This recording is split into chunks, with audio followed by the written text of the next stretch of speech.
Hi everyone, and welcome to Aon's Cyber Pulse podcast. I'm Michael Parrant, and I'm joined by Joerg Schmitz today to talk about cyber insurance and risk quantification. The most burning issue in cyber insurance these days is ransomware. It is an unavoidable topic. We have seen an escalation in frequency, coupled with an escalation in sophistication and severity of these types of attacks across all organizations and all industries. There is no longer considered a 1 in 100 year event.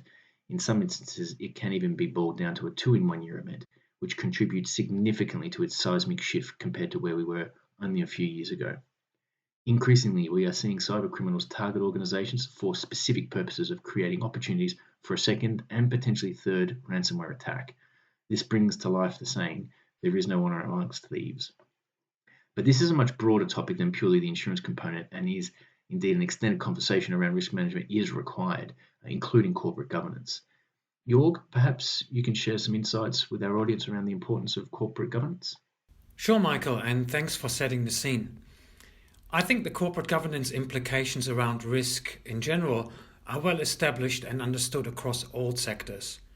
Now, the frameworks that have been adopted to cover all key risks an entity faces obviously also includes cyber risks. Matter of fact, I think that cyber is going to become even more of a focus if further liability on the part of an organization's directors and officers, especially relating to cyber incidents, may be imposed as is currently considered.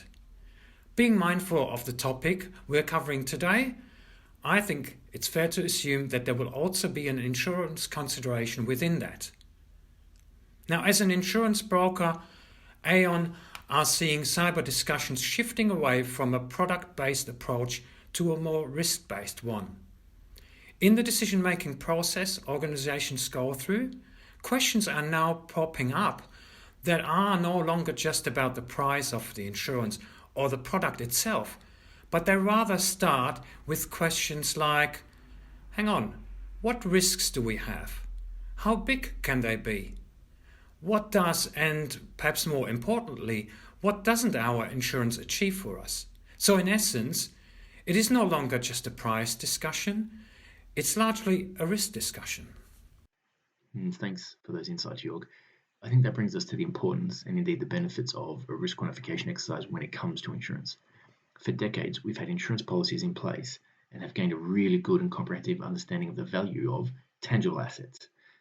For our intangible asset base, though, it's been a slower but steady growth, which we have seen accelerate significantly over the last 20 years with the continued use and now indeed total reliance on technology. So what we have seen is this emerging class of asset base of critical importance to organizations, yet the risk transfer, or the insurance aspect, to that has not yet manifested. And the risk of understanding and the quantification of these assets has not yet materialized either. We are essentially cracking a new yoke when it comes to improving our understanding of these particular topics.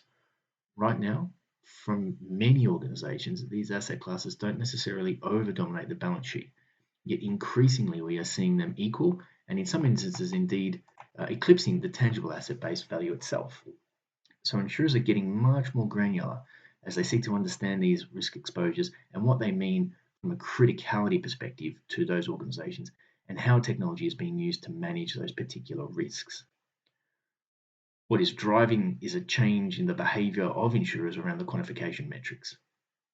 What that is it's becoming far more sophisticated and far more heavily focused on the controls in place. And increasingly, insurers are assuming that there is going to be a limit loss scenario on a year-by-year basis. So they are indeed now becoming extremely risk selective and providing their limited capacity very carefully.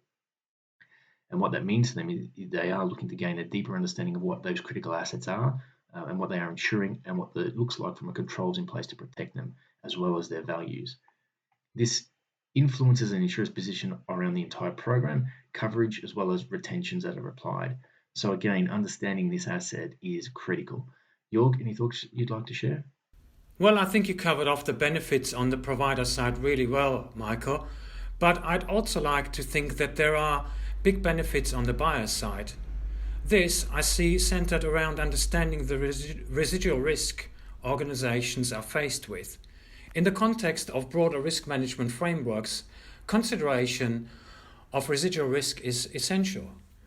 Quantification helps to answer not just the question insurers may ask before offering their capacity, but also questions around organizations have in terms of potential impacts and their financial consequences, and how they can manage those better. This provides valuable input to any discussion around controls, whether they are preventative controls or corrective. As quantitative models can be modified to simulate different control settings, they really provide a good basis from which to assess how better controls can change a cyber risk portfolio of an organization, be that around the scale of the event or its likelihood, or both. This gives a good steer in terms of further investment into risk management beyond any insurance spend. It is interesting to see how that has changed over time. In the early days of cyber insurance, accessing capacity didn't require great understanding of risk. That evolved into a place where buyers of insurance could access an abundance of capacity. The price was low and insurance products started to broaden. In this environment, it's hardly surprising that insurance was not, well, as I call it, a risk-led discussion. Now, however, we are in a new market environment where prices are going up significantly, cover is more restrictive, and really only accessible when we can clearly demonstrate to the underwriters both the risk and the controls around it. That shows we really do need a quantification framework that meets the needs of both the insurance suppliers and the insurance buyers' needs.